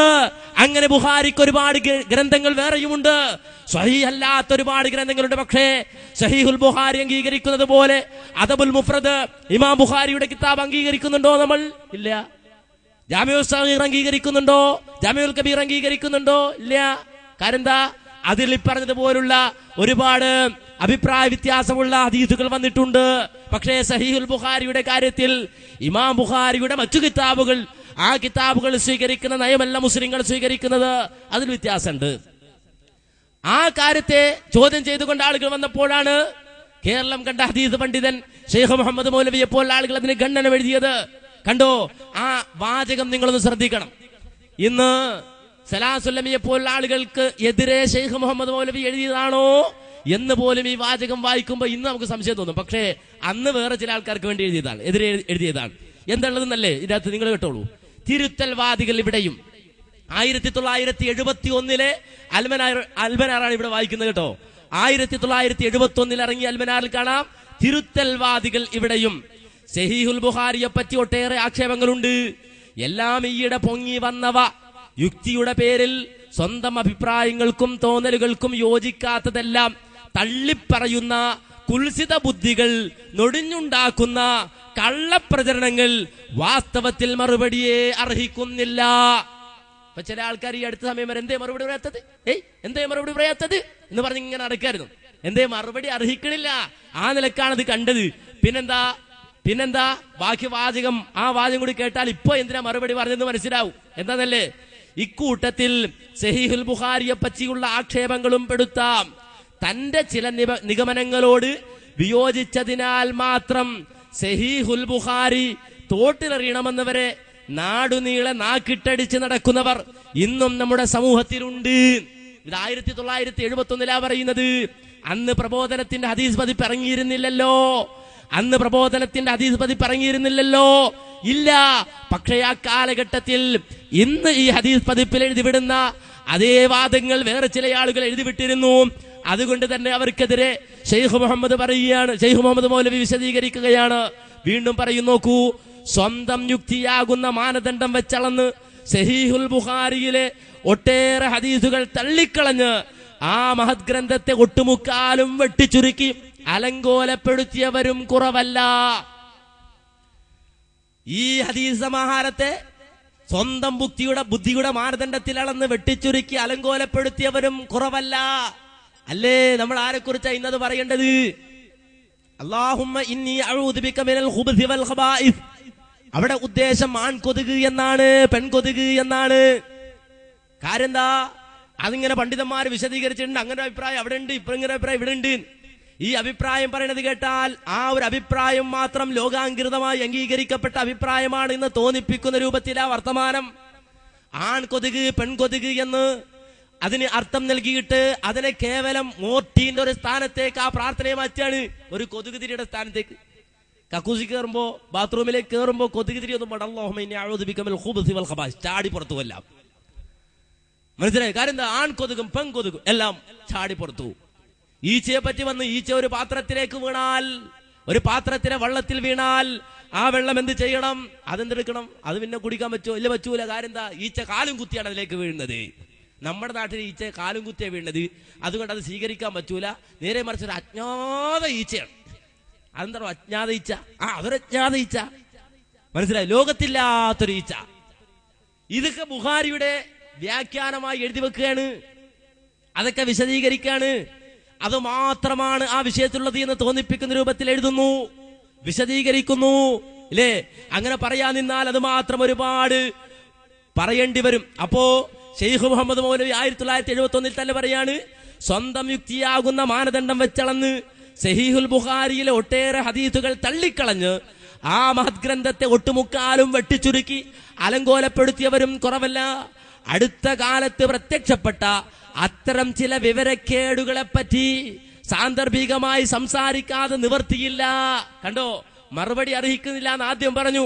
പക്ഷേ ആ വിവരക്കേട് സമൂഹത്തിനിടയിൽ ഇങ്ങനെ പ്രചരിപ്പിക്കുമ്പോ അവരെ കുറിച്ച് സംസാരിക്കാതെ നിവർത്തിയില്ല. പക്ഷേ കൂട്ടത്തിൽ ചിലത് പറഞ്ഞാൽ മതിയാകയില്ല. അതുകൊണ്ട് ഈ ലേഖനത്തെ തുടർന്ന് തന്നെ 1-2 ലക്കങ്ങളിലായി പ്രസ്തുത കൈകടത്തലുകളെ പറ്റി പ്രതിപാദിക്കാം എന്ന് പറഞ്ഞിട്ട് സഹീഹുൽ ബുഖാരിയുടെ പ്രത്യേകതയും സവിശേഷതയും ഒക്കെ ഇതിലിങ്ങനെ നമ്പരിട്ട് കൊടുക്കുന്നതായി നമുക്ക് കാണാൻ കഴിയും. അപ്പോ 1971 കാലഘട്ടത്തിൽ തന്നെ ഈ ബുഖാരിയെ പറ്റി ഈ തരത്തിലുള്ള നിലപാടുകൾ, ആ നിലപാടുകൾ ചില ആളുകൾ സ്വീകരിച്ചപ്പോ അങ്ങനെ സ്വീകരിച്ചതിനെതിരെ അക്കാലഘട്ടത്തിലെ ഇസ്ലാഹി പണ്ഡിതന്മാർ സ്വീകരിച്ച നയമെന്തായിരുന്നു എന്നതിലേക്കുള്ള തെളിവായിക്കൊണ്ടാണ് ആ ഹദീസ് ഞാൻ ഉദ്ധരിക്കുന്നത്. ഈ രൂപത്തിൽ അനവധി വ്യതിയാനങ്ങൾ കൊണ്ട് നടക്കുന്ന ആൾക്കാര് ഇപ്പൊ അവസാനം എത്തിയപ്പോ നാട് നീളെ CD പ്രചരിപ്പിച്ചിട്ട് പറഞ്ഞു നടക്കണം എന്താന്നല്ലേ, മറ്റൊന്നുമല്ല. ഈ കേരള നേതൃത്വ മുജാഹിദീന്റെ മുജാഹിദ് പ്രവർത്തകരൊക്കെ അവരൊക്കെ ജിന്ന് സേവ നടത്തുന്ന ആൾക്കാരാണ്. ബാക്കിയൊക്കെ അവിടെ ഇക്കട്ടെ. ഇപ്പൊ ജിന്ന് എന്ന് പറഞ്ഞിട്ട് ഉറക്കത്തിന് മടങ്ങുള്ളിൽ ജിന്ന് എന്ന് പറഞ്ഞിട്ട് ഉറങ്ങണല്ലേ. 300 വട്ടം ജിന്ന് എന്ന് പറയണം, എന്നാലും ഉറക്കം വരുള്ളൂ. മനസ്സിലായോ? അതുപോലെ തന്നെ അവരുടെ മുദ്രാവാക്യായി ജിന്ന് ശൈത്താൻ. കാരണം വെച്ചാൽ ഈ സാധനം ഒന്നും ഇവർക്ക് എന്താന്ന് തന്നെ പിടികിട്ടിയിട്ടില്ല. ശൈത്താൻ എന്താന്ന് മനസ്സിലായിട്ടില്ല എന്നതല്ലേ ശൈത്താൻ എന്ന് പറഞ്ഞാല്. പലപ്പോഴും ഇവര് മനസ്സിലാക്കി, നേരത്തെ പറഞ്ഞല്ലോ, അത് ബാക്ടീരിയ, വൈറസ്. ആ അർത്ഥത്തിലാണെങ്കിൽ നമ്മൾ സ്വീകരിക്കും, മൊത്തത്തിൽ സ്വീകരിക്കും. Bacteria, virus. മനസ്സിലായോ? അതല്ലാത്ത അർത്ഥമുണ്ട് എന്ന് തോന്നുന്നിടത്തൊക്കെ അതിനെ വ്യാഖ്യാനിക്കും, ശൈത്താനെ വ്യാഖ്യാനിക്കും. ഇപ്പൊ ഒരു ഉദാഹരണം പറഞ്ഞാൽ ബുഖാരിയിലെ ഹദീസുണ്ട്. എന്താ ഹദീസ് എന്നല്ലേ? ബാങ്ക് വിളി കേൾക്കുമ്പോ പിശാച് എന്തെടുക്കും? കീഴ്വായി പുറപ്പെടുവിച്ചുകൊണ്ട് ഓടും എന്നൊരു ഹദീസുണ്ട്. ഇവിടെ ശൈത്താൻ കേൾക്കുമ്പോ ബാക്ടീരിയ എന്നർത്ഥം വെച്ചാലോ, കൊതുക് എന്നർത്ഥം വെച്ചാലോ? ബാങ്ക് കൊടുക്കണ കേട്ടാ കൊതുകെല്ലാം കീഴ്വായി പുറപ്പെടുവിച്ചുകൊണ്ട് ഓടിപ്പോകും എന്ന് പറയാൻ പറ്റുമോ? ഇല്ലല്ലോ. അപ്പൊ പിന്നെ എന്തെടുക്കുക? വ്യാഖ്യാനിക്കണം. എന്ത്? ബാങ്കിന്റെ ശബ്ദം കേൾക്കുമ്പോൾ മനുഷ്യ പിശാചുകൾക്കും മറ്റു പിശാചുകൾക്കും അനുഭവപ്പെടുന്ന വെറുപ്പാണ് കീഴ്വായുവിന്റെ ശബ്ദം മുഴക്കുക എന്നതുകൊണ്ട് വിവക്ഷിക്കുന്നത്. കാര്യം എന്താ? അവിടെ ബാക്ടീരിയ എന്ന് പറഞ്ഞാൽ ഒക്കൂല, കൊതുകെന്ന് പറഞ്ഞാൽ ഒക്കൂല. അപ്പൊ പിന്നെ മനുഷ്യ പിശാചാക്കാം, ആ രൂപത്തിലാക്കി. ഇനിയോ വേറൊരു ഹദീസ്. ആ ഹദീസ് എന്താന്നല്ലേ? കോട്ട് വായിടുകയാണെങ്കിൽ എന്തെടുക്കണം? വായൊന്ന് പൊത്തിയാക്കാൻ പറഞ്ഞു നബി. കാരണം എന്താ? പിശാച് പ്രവേശിക്കും. പിശാച് പ്രവേശിക്കുന്ന കാരണത്താൽ എന്തെടുക്കണം? വായൊന്ന് പൊത്തണം എന്ന് നബി സല്ലല്ലാഹു അലൈഹി വസല്ലം പഠിപ്പിച്ചു. അപ്പോ അതെങ്ങനെ പറ്റും? ചിന്തിക്കണം, ആലോചിക്കണം. ജിത്തിഹാദിന്റെ പുറത്ത് ജിത്തിഹാദാണ് എന്ന് ചിന്തിച്ചിട്ട് പറയോക്ക്. വായ പൊത്തിയാലും പിശാച് മനുഷ്യന്റെ ശരീരത്തിൽ പ്രവേശിക്കുന്നതാണെന്ന് പരിശുദ്ധ ഖുർആൻ പഠിപ്പിക്കുന്നു. വ്യാഖ്യാനാണ്. ഇവിടെ പിശാച് എന്നതുകൊണ്ട് ഉദ്ദേശിച്ചത് ഒരു വ്യംഗ്യാർത്ഥമാണ്. വെറുതെ പറഞ്ഞാണ് പിശാചിന്ന്. സത്യത്തിൽ പിശാചൊന്നും കേറൂല, അതൊരു വ്യംഗ്യാർത്ഥമാണ്. ശരീരത്തിന്റെ മോശമായ അവസ്ഥയാണ് കോട്ടുവായ കുറിക്കുന്നത്. ഒരാളുടെ വായുടെ ദുർഗന്ധം മറ്റുള്ളവർക്ക് ശല്യം ചെയ്യാതിരിക്കാനാണ് ഈ നിർദ്ദേശം, വാപുത്രം എന്ന് പറഞ്ഞത്. അപ്പൊ അവിടെയും ശൈത്താൻ എന്ന് പറഞ്ഞതിന്റെ നേരെ വ്യാഖ്യാനിച്ചൊപ്പിച്ചു. പക്ഷേ വേറൊരു സ്ഥലത്തെത്തി. അവിടെ എന്താ പറ്റിയെന്നറിയോ? അവിടെ വേറൊരു രൂപത്തില. എന്ത്? ഒരാള് നബി സല്ലല്ലാഹു അലൈഹി വസല്ലം പറയാണ്, എന്ത്? വലൗ അന്ന അഹദുക്കും ഇദാ അറാദ അയ്യതി അഹ്ലഹു ഖാല ബിസ്മില്ലാഹി അല്ലാഹുമ്മ ജന്നിബ്നാ ശൈത്താൻ വ ജന്നിബിശ് ശൈത്താൻ മാ റസഖ്തനാ എന്ന് പറയുന്ന ഹദീസ്. ആ ഹദീസിന്റെ അർത്ഥം ഇബ്നു അബ്ബാസ് റളിയല്ലാഹു അൻഹു നിവേദനം, തിരുമേനി സല്ലല്ലാഹു അലൈഹി വസല്ലം അരുളി, നിങ്ങളിൽ വല്ലവനും തന്റെ ഭാര്യയെ സമീപിക്കുമ്പോൾ ഇപ്രകാരം പ്രാർത്ഥിച്ചു: അല്ലാഹുവിന്റെ നാമത്തിൽ, അല്ലാഹുവേ, ഞങ്ങളിൽ നിന്ന് പിശാചിനെ നീ അകറ്റണമേ, ഞങ്ങൾക്ക് നീ പ്രദാനം ചെയ്യുന്നതിൽ നിന്നും പിശാചിനെ നീ അകറ്റണമേ. എന്നിട്ട് അവർക്കിടയിൽ സന്താനം ജനിച്ചാൽ പിശാച് അവനെ ശല്യപ്പെടുത്താൻ സാധ്യല്ല. ഇങ്ങനെ ഹദീസുണ്ട്. അപ്പോ ഒരാൾ തന്റെ ഭാര്യയെ സമീപിച്ചു കഴിഞ്ഞാൽ ഈ രൂപത്തിൽ പ്രാർത്ഥിക്കണം എന്ന് നബി സല്ലല്ലാഹു അലൈഹി വസല്ലം പഠിപ്പിച്ച ഹദീസിനെ വ്യാഖ്യാനിക്കാണ്. എന്ത്? ജനിക്കുന്ന സന്ദർഭത്തിൽ എല്ലാ കുട്ടികളും ശുദ്ധ പ്രകൃതിയിലാണ് ജനിക്കുന്നത്. പരിശുദ്ധ ഖുർആൻ ഇതാണ് പഠിപ്പിക്കുന്നത്. ഏതൊരു മനുഷ്യനെയും പിശാച് ശല്യം ചെയ്യുന്നതാണ്. നല്ല പിതാക്കന്മാർക്ക് ജനിക്കുന്ന കുട്ടികൾ ചീത്തയാവുന്നു, ചീത്ത പിതാക്കന്മാർക്ക് ജനിക്കുന്നവർ നല്ലവരുമാകുന്നു. അപ്പോൾ ലൈംഗിക സന്ദർഭത്തിൽ ബിസ്മിയും ഈ പ്രാർത്ഥനയും ചൊല്ലിയാൽ പിശാച് അവനെ ഉപദ്രവിക്കുകയില്ല എന്ന് പറഞ്ഞതിലെ ഉദ്ദേശം വ്യക്തമല്ല. കേട്ടോ, അവിടുത്തെ ശൈത്താൻ ഏതാന്ന് വ്യക്തമല്ല. അവിടെ കാര്യം അവിടെ ഒന്നും വ്യാഖ്യാനിക്കാൻ പറ്റുന്നില്ല. കൊതുകാന്നും പറയാൻ പറ്റുന്നില്ല, വൈറസാന്നും പറയാൻ പറ്റുന്നില്ല. ഒറിജിനൽ പിശാചാണെന്ന് സമ്മതിക്കില്ല. അപ്പൊ എന്ത് ചെയ്യും? അപ്പൊ വ്യക്തമല്ല. ഞാൻ ചോദിക്കട്ടെ, ഇമാം ബുഖാരി അദ്ദേഹത്തിന്റെ സ്വഹീഹിന് വളരെ വ്യക്തമായ വിശദീകരണം എഴുതിയ ഇബ്നു ഹജർ അസ്കലാനി, ആ അസ്കലാനിയെ ദുരുപയോഗം ചെയ്തുകൊണ്ട് ബുഖാരിയിലെയും മുസ്ലിമിലെയും ഹദീസുകൾ വിമർശന വിധേയമാണെന്ന് തെളിയിക്കാൻ അദ്ദേഹത്തിന്റെ കിതാബായ ഫത്ഹുൽ ബാരി തന്നെ ഉദ്ധരിച്ച സുല്ലമി, നിങ്ങൾക്ക് ഈ ഹദീസിന്റെ വിശദീകരണം ഫത്ഹുൽ ബാരിന്ന് കിട്ടിയില്ലേ? ഈ ഹദീസിന്റെ വ്യാഖ്യാനം ഫത്ഹുൽ ബാരിന്ന് കിട്ടിയില്ലേ? നിഷേധിക്കാൻ മാത്രം ഫത്ഹുൽ ബാരി, സ്വീകരിക്കാനോ ഫത്ഹുൽ ബാരി പറ്റൂല. അങ്ങനെയാണല്ലോ ഖുർത്തുബി ഫാസല്ലഹുമശ്ശൈത്താൻ ആയത്തിന്റെ വ്യാഖ്യാനം ഖുർത്തുബി വായിച്ചു പഠിക്കുന്ന സീഡിൽ ഇങ്ങനെ 5-6 വട്ടം പറയുന്നത്. മനസ്സിലായോ? അപ്പൊ മൂപ്പർക്ക് നിഷേധിക്കാൻ പറ്റുന്നിടത്ത് ഖുർത്തുബി, എന്നാൽ മൂപ്പർക്ക് എതിരാകുന്നിടത്തോ അത് ഖുർത്തുബി പറ്റൂല. മൂപ്പർക്ക് പറ്റുന്നിടത്ത് തബരി, അതിങ്ങനെ കാര്യഗൗരവത്തിൽ ഉദ്ധരിക്കും. തബരിമെങ്കിലും വായിച്ചു പഠിക്കണ്ടേ, അതെങ്കിലും ഉമാർ ഓതി പഠിക്കണ്ടേ. പക്ഷെ മൂപ്പർക്കെതിരാകുന്ന ഏതെങ്കിലും ഒരു വ്യാഖ്യാനം തബരിയിലുണ്ടെങ്കിലോ അത് മൂപ്പര് പറയും എന്ത്, മിണ്ടൂല, അങ്ങനെ പോവല്ലേ. അപ്പോ തനിക്ക് എതിർക്കാൻ പറ്റുന്ന കാര്യം, ആ കാര്യം ഈ രൂപത്തിൽ എന്തെടുക്കുക, തനിക്ക് അനുകൂലമാക്കി വളച്ചൊടിക്കുക എന്ന പ്രവണത ഇവിടെ വളരെ ശക്തമായി നടക്കുന്നു. അത് നടത്തിക്കൊണ്ട് തന്നെയാണ് ഇവിടുത്തെ മുജാഹിദ് പ്രസ്ഥാനത്തിന്റെ പേരിലും പ്രവർത്തകരുടെ പേരിലും ഇപ്പൊ ചില ആരോപണമായിട്ട് നടക്കുന്നത്. എന്റെ ജിന്ന് സേവകരാണ്. ഞാൻ ചോദിക്കട്ടെ, സുല്ലമിയുടെ നാടാണല്ലോ ഇത്. പക്ഷേ ഏതെങ്കിലും ഒരു മുജാഹിദ് പ്രവർത്തകനോ ഏതെങ്കിലും ഒരു പണ്ഡിതനോ ജിന്ന് സേവ നടത്തണം, സിഹ്ർ ചെയ്യണം, അതുപോലെ തന്നെ മന്ത്രവാദം കൂടോത്രം നടത്തണം എന്ന് പ്രസംഗിച്ച ഒരു വാദം അല്ലെങ്കിൽ ഒരു ഭാഗം നിങ്ങൾക്ക് തെളിയിക്കാൻ കഴിയില്ല. ഒരൊറ്റ മുജാഹിദ് പ്രവർത്തകൻ, ഒരു കുട്ടി അത് പറഞ്ഞിട്ടില്ല. ഒരൊറ്റ കുട്ടി ഇവിടെ ജിന്ന് സേവ നടത്തണം എന്നല്ല, നടത്താൻ പാടില്ല എന്ന് സമർത്ഥിച്ചത്. ഇവിടെ ഇട്ട സീഡികൾ, പ്രചരിപ്പിച്ച സീഡികൾ അല്ലേ, ആ സീഡി നാളെ ക്ലിപ്പെടുത്തത്, അതില് പറഞ്ഞത് എന്താ? ജിന്ന് സേവ നടത്തണമെന്നാ, ജോത്സ്യനടിക്ക് പോണെന്നാ. പോകാൻ പാടില്ല. പോയാൽ ഒരു കാഹിറിന്റെ സമീപത്തേക്ക് ഒരാൾ പോയാൽ തീർച്ചയായും അവന്റെ 40 ദിവസത്തെ നമസ്കാരം അള്ളാഹുവിങ്കൽ സ്വീകാര്യമല്ല. നബി സല്ലല്ലാഹു അലൈഹി വസല്ലം അത് പഠിപ്പിച്ചു. ഇനി ഒന്ന് പോയിട്ട് അയാളോട് എന്തെങ്കിലും ചോദിച്ച അയാൾ പറയുന്നത് ശരിയാണെന്ന് വിശ്വസിച്ചാലോ തീർച്ചയായും അള്ളാഹു അവതരിപ്പിച്ചതിൽ അവനെ അവിശ്വസിച്ചു എന്ന് നബി സല്ലല്ലാഹു അലൈഹി വസല്ലം പഠിപ്പിച്ചിട്ടുണ്ട്. അപ്പോ ഇത് ജനങ്ങൾക്ക് വിശദീകരിച്ചു കൊടുക്കാൻ ആ സീഡിലൊക്കെ ചെയ്യണത്. എന്നാൽ അത് തെറ്റിദ്ധരിപ്പിക്കാൻ, തന്റെ ഗ്രൂപ്പിന് അനുകൂലമാക്കി തീർക്കാനുള്ള ശ്രമം നടത്താണ്. പക്ഷേ അതിനുള്ള യോഗ്യത മടവൂരികൾക്കുണ്ടോ? ഇനി അങ്ങനെ ആണെങ്കിൽ തന്നെ, മടവൂരികൾ പറയുന്നത് പോലെ ആണെങ്കിൽ തന്നെ അതിന് യോഗ്യത വേണമല്ലോ പറയാൻ. കാര്യമെന്താ? നിങ്ങൾ നോക്ക്, മടവൂരികളുടെ അനിഷേധ്യരായ നേതാക്കന്മാർ എന്തെടുക്കാണ്? തീർച്ചയായും ഇസ്ലാമിക വിരുദ്ധം എന്ന് ശബാബ് തന്നെ എഴുതിവിട്ട, ശബാബ് തന്നെ പഠിപ്പിച്ച രൂപത്തിൽ മെഴുകുതിരിയായിട്ട് അടക്കാം. ആരാ മെഴുകുതിരിയായിട്ട് അടക്കണത്? സലാഹുദ്ദീൻ മദനി. അത് ആരാ സലാഹുദ്ദീൻ മദനി മെഴുകുതിരിയായിട്ട് നടന്നു എന്ന് എഴുതിവിട്ടത്? വർത്തമാനം പത്രം. അപ്പൊ നമ്മുടെ ചെലവിലല്ല, നമ്മുടെ ആരോപണമല്ല. നിങ്ങൾക്ക് കാണാൻ വളരെ വ്യക്തമായിട്ട് സലാഹുദ്ദീൻ മദനി അദ്ദേഹം ഒരു മതസൗഹാർദ്ദം, ആ മതസൗഹാർദ്ദത്തില് എന്തെടുക്കുന്നു? മെഴുകുതിരി കത്തിച്ചുകൊണ്ട് തന്റെ സൗഹാർദ്ദം പ്രകടിപ്പിക്കാൻ. കണ്ടോ, ഒരു സ്വാമിയുണ്ട്, ഒരച്ഛനുണ്ട്, കൂട്ടത്തിൽ സലാഹുദ്ദീൻ മദനി ഉണ്ട്. എന്നിട്ട് ഒരു മെഴുകുതിരിയുമായി നിൽക്കാണ്. ഞാൻ ചോദിക്കട്ടെ സുല്ലമി, ഒരു 4 CD ഇറക്കിക്കൂടെ? സലാഹുദ്ദീന്റെ മെഴുകുതിരിയും ഇസ്ലാഹി പ്രസ്ഥാനവും 4 CD. ധൈര്യമുണ്ടോ ഇറക്കാൻ, വിശദീകരിക്കാൻ? അപ്പൊ മെഴുകുതിരിയും തേങ്ങ ഉടക്കാൻ പോലെ വേറെ ആള് തേങ്ങ കൊടുത്തില്ലേ മതസൗഹാർദ്ദത്തിന്റെ പേരില്? എന്തേ തേങ്ങയുടക്കലും ഇസ്ലാഹി പ്രസ്ഥാനവും? ഒരു 4 CD ഇറക്കിക്കൂടെ? ഇറക്കിയോ? അപ്പോ ഇതൊന്നും മൂപ്പർക്ക് പ്രശ്നമല്ല, ആർക്കും പ്രശ്നമല്ല. മടവൂരിക്കും പ്രശ്നമല്ല, സലാം സുല്ലമിക്ക് പ്രശ്നമല്ല, ആർക്കും പ്രശ്നമല്ല.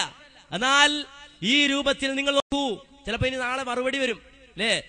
നാളെ വിശദീകരണം മറുപടി വരൂല, കാര്യം മറുപടിയേ വരുള്ളൂ. കാര്യം എന്താ, ഇങ്ങനെ വിശദീകരിക്കാൻ തുടങ്ങിയതിന് ശേഷം ഇപ്പൊ എന്താണ് പരിപാടി? ഉടൻ തന്നെ മറുപടി. പ്രസംഗം കഴിഞ്ഞ ഉടനെ എങ്ങനെ കേൾക്കാം? മടവൂരി ഇടുന്നു, ഉടനെ മറുപടി വരുന്നതാണ്. ആരാ? ലത്തീഫ് ഹുസൈൻ ഉടനെ വരും. എന്നിട്ട് എന്താ മറുപടി പറയോ? ഇല്ല, കുറെ ചീത്ത വിളിക്കുക. അതുകൊണ്ട് മടവൂരികളോട് ആവശ്യപ്പെടുകയാണ്, ഇവിടെ പറയുന്ന ഓരോ കാര്യങ്ങളും ഞങ്ങളുടെ ചെലവിൽ നിങ്ങൾക്ക് ഞങ്ങൾ എത്തിച്ചു തരും. അതുകൊണ്ട് ആത്മാർത്ഥമായി മറുപടി പറയാൻ തയ്യാറുള്ളവരുണ്ടെങ്കിൽ മാത്രം മറുപടി വെക്കുക. അല്ലെങ്കിൽ കേവലം ഒരു മറുപടിയായി മാത്രമേ മുജാഹിദ് പ്രസ്ഥാനം അത്തരത്തിലുള്ള പരിപാടികളെ കാണൂ എന്നുകൂടി ആദ്യമായി തന്നെ അറിയിക്കണം. എന്താന്നല്ലേ, ഇതാ ശബാബ് എഴുതുകയാണ്. എപ്പോഴാണ് എഴുതിയത്? 98. അവിടെ കാണാം, നിയ്യത്തില്ലാത്ത നിലവിളക്കും എഴുത്തിരുത്തലും. ഒരാൾക്ക് എഴുത്തിരുത്തലും നിയ്യത്തൊന്നും ഇല്ല, അതും വേറെ ചെയ്തല്ലോ. കാര്യം നമ്മുടെ ഖുർആനും സുന്നത്തും ഒന്നും പോരല്ലോ. ഇപ്പോ ഖുർആനും സുന്നത്തും ഒന്നും പോരാ, പിന്നെയോ ദീൻ പഠിപ്പിക്കാൻ ബദ്റാൻ വരണം. മാർഗോ ബദ്റാന്റെ ദീൻ മതി നമുക്ക് ആണോ?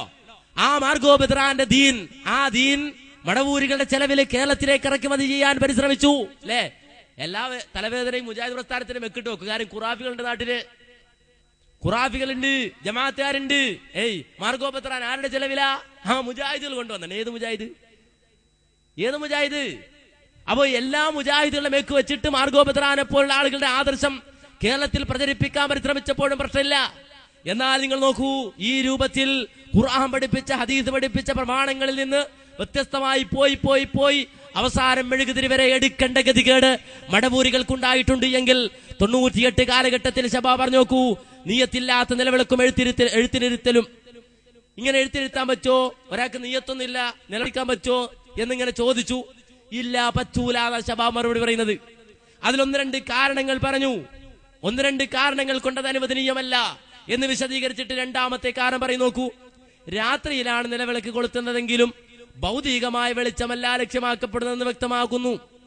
ചടങ്ങുകളിൽ നല്ല പ്രകാശമുള്ള വൈദ്യുത ബൾബുകളോ ഗ്യാസ് ലൈറ്റുകളോ ഉപയോഗിക്കുന്ന ഇക്കാലത്ത് വെളിച്ചത്തിന് നിലവിളക്കിനെ ആശ്രയിക്കുന്ന പ്രശ്നമില്ലല്ലോ. അപ്പോൾ ദീപാരാധനയില്ലെങ്കിലും ദീപാരാധനാ ചടങ്ങിന്റെ അനുകരണമെങ്കിലും ഉണ്ട് എന്നുറപ്പാകുന്നു. കണ്ടോ? അപ്പോ ദീപാരാധന ചടങ്ങിന്റെ അനുകരണമെങ്കിലും ഉണ്ട് എന്നത് ഉറപ്പാണ്. അപ്പൊ ഈ രൂപത്തിലേക്ക് മടവൂരികൾ അധപ്പതിച്ചു പോയി. അപ്പൊ ദീപാരാധനയുടെ അനുകരണമെങ്കിലും ഉണ്ട് എന്ന ഒരു കാലഘട്ടത്തിൽ പഠിപ്പിച്ച അവസ്ഥയിൽ നിന്ന് മതസൗഹാർദ്ദത്തിന് വേണ്ടി മെഴുകുതിരിയും പൊക്കും, നിലവിളക്കും കത്തിക്കും, തേങ്ങ അടിക്കും, അമ്പലത്തിൽ പോയി തേങ്ങ അടിക്കും, എല്ലാം ചെയ്യും, തേങ്ങ കൊടുക്കും, എല്ലാം ചെയ്യാൻ നമ്മളൊരുക്കാണ്. ഈ ഒരു അവസ്ഥയിലേക്ക് അധപ്പതിച്ച ഒരു പ്രസ്ഥാനം, ആ പ്രസ്ഥാനമാണ് മുജാഹിദ് പ്രസ്ഥാനത്തെ എന്തെടുക്കാൻ ശ്രമിക്കുന്നത്? തെറ്റിദ്ധരിപ്പിക്കാൻ ശ്രമിക്കുന്നത്. ഇത് ഞാൻ വിഷയത്തിലേക്ക് വരികയാണ്, വിഷയത്തിലേക്ക് പ്രവേശിക്കാണ്. ജിന്ന് എന്താ ഈ അടുത്ത കാലഘട്ടത്തിൽ ജിന്ന്, ഈ അടുത്ത സമയത്ത് ജിന്ന് എന്താ? ഇപ്പഴാ ജിന്നുണ്ടായത്, ഇപ്പഴാ ശൈത്താൻ ഉണ്ടായത്. അപ്പൊ ഈ അടുത്ത സമയത്ത് ശൈത്താൻ ഒരു വിവാദ വിഷയമാക്കി കൊണ്ടുവരാനുള്ള കാര്യം എന്താ? അപ്പൊ ചിലര് പറയുന്നത് എന്ന് പറഞ്ഞാല്, ഇപ്പൊ നമുക്ക് ഇപ്പൊ മടവൂരികളുടെ മാനദണ്ഡത്തിൽ നിന്നാണ് ഇന്ന് നമുക്ക് കാര്യങ്ങൾ നോക്കിക്കാണല്ലേ, ആ രൂപത്തിലാണ് സംസാരിക്കുന്നത്. മടവൂരികൾ പറയുന്ന മാനദണ്ഡം, ആ മാനദണ്ഡ പ്രകാരം അവർ പറയാണ്, ഈ അടുത്ത കാലഘട്ടത്തിൽ ജിന്നും സിഹറും അതുപോലുള്ള കാര്യങ്ങളൊക്കെ ഇറക്കുമതി ചെയ്യാൻ കാരണം എന്ന് വെച്ചാൽ പൈസ കിട്ടാനാണ്, പണം തട്ടാനാണ്. എവിടുന്ന പൈസ കിട്ടാനുള്ളത്? ഗൾഫിൽ നിന്ന് പൈസ കിട്ടാനാണ്. അപ്പൊ ഈ ഗൾഫിൽ നിന്ന് പൈസ കിട്ടാനാണ് ഇത്തരത്തിലുള്ള ഇറക്കുമതികൾ ചെയ്യുന്നത് എന്ന് പറയുന്നത് ആരാ? ലത്തീഫ് മുസ്ലിയാരാണ്. ലത്തീഫ് മുസ്ലിയാർ ആ ഭാഗം വിശദീകരിക്കുന്നത് നിങ്ങളൊന്ന് കേൾക്ക്. അന്ന് നമുക്ക് നേരെ ആദർശ വ്യതിയാനം ആരോപിച്ചു വന്നിരിക്കുന്ന ആളുകളെ കുറിച്ച് ഞങ്ങൾ അന്നേ മുന്നറിയിപ്പ് നൽകിയിരുന്നു. ഇതാ ഈ ആളുകൾ ഇതേ അറബികളിൽ നിന്ന് ഇനിയും പണം സമ്പാദിക്കുവാൻ, ഇനിയും ഭൗതിക സൗകര്യങ്ങൾ ഒരുക്കുവാൻ ആവശ്യത്തിനും അനാവശ്യത്തിനും പണം ഒഴുക്കുവാൻ, പണമൊഴുക്കി ആളുകളെ പ്രീണിപ്പിക്കുവാൻ അവർ കൊണ്ടുകൊടുക്കുന്ന ഏതു ജീർണതകളും, ഏതു അന്ധവിശ്വാസങ്ങളും, ഏതു അനാചാരങ്ങളും ഇസ്ലാമിന്റെ പേരിൽ കേരളക്കരയിൽ ഇറക്കുമതി ചെയ്യും എന്ന് ഞങ്ങൾ അന്ന് പറഞ്ഞു വെച്ചിരുന്നു. ഇതാ ഇറങ്ങി തുടങ്ങി. അതിന്റെ ഏറ്റവും അവസാന അല്ലെങ്കിൽ ഏറ്റവും ലേറ്റസ്റ്റ് ഉദാഹരണം മാത്രമാണ് ജിന്നുബാധയും സിഹിർബാധയും. സത്യം ഒരു മൂപ്പര് പറഞ്ഞു. മാത്രല്ല നേരത്തെ പ്രവചിച്ചിരുന്നു മൂപ്പര് പറയണേ. എന്ത് പലതും കൊണ്ട് ഇറക്കുമതി ചെയ്യുമെന്ന് നേരത്തെ പ്രവചിച്ചിരുന്നു. ഇപ്പോ എന്തെടുത്തിരിക്കുന്നു, അതിന്റെ ഭാഗം ഇങ്ങനെ ഇറങ്ങി തുടങ്ങി. അപ്പൊ ഇയാളെ പ്രവാചകനോ? പ്രവചിക്കാൻ അല്ലല്ലോ. പിന്നെ ഇയാൾ ഇങ്ങനെ പ്രവചിച്ചു. ഷബാബ് പറയുന്നത് ജിന്ന് സേവകരായ ചില ആളുകൾക്ക് ചില ശൈത്താൻ ജിന്നുകൾ ചില വിവരങ്ങൾ എത്തിച്ചു കൊടുക്കുന്ന പറഞ്ഞു. അത് ചിലപ്പോ സത്യമായി പുലരാറുണ്ട്. അത് സത്യമായി പുലർന്നു എന്നാണ് ഇപ്പോ ഇയാൾ പറയണത്. ആര്? നമ്മുടെ കരുമ്പലാക്കിൽ പറയണത്. അവ മൂപ്പര് പറയാണ് അത് സത്യമായി പുറന്നിട്ടുണ്ട്, ഞാനങ്ങനെ നേരത്തെ പ്രവചിച്ചിട്ടുണ്ട്. അങ്ങനെ ശൈത്താൻ മൂപ്പർക്ക് പറഞ്ഞു കൊടുത്തിട്ടുണ്ടോ പ്രവാചകനല്ലാത്ത സ്ഥിതിക്ക്?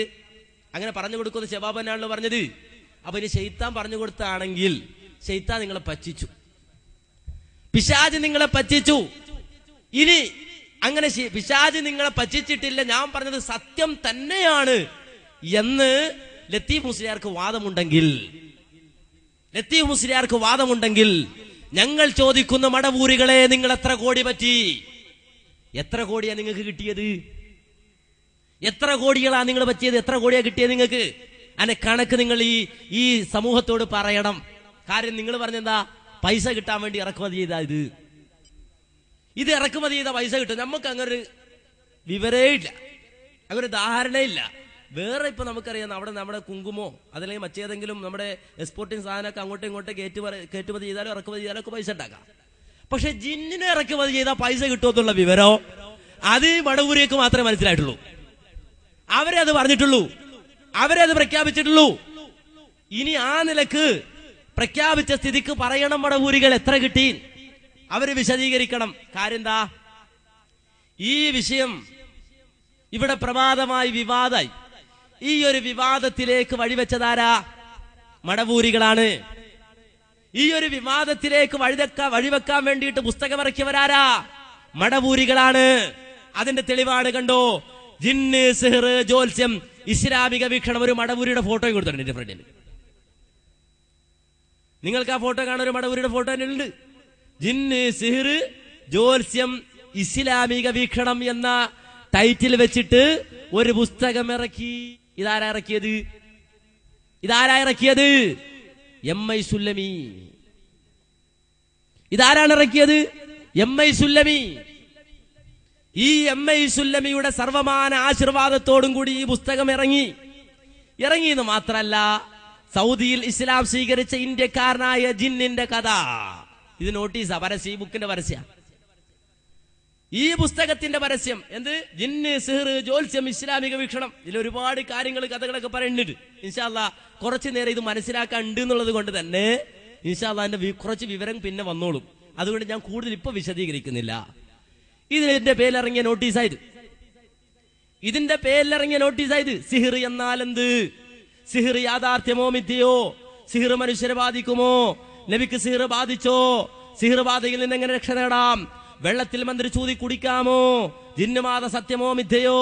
ജിന്നുബാധയിൽ നിന്ന് എങ്ങനെ മോചനം നേടാം? അംഗീകൃത ചികിത്സാരീതി ഉണ്ട്. അംഗീകൃത ചികിത്സാരീതി ഉണ്ട്. തീർന്നില്ല.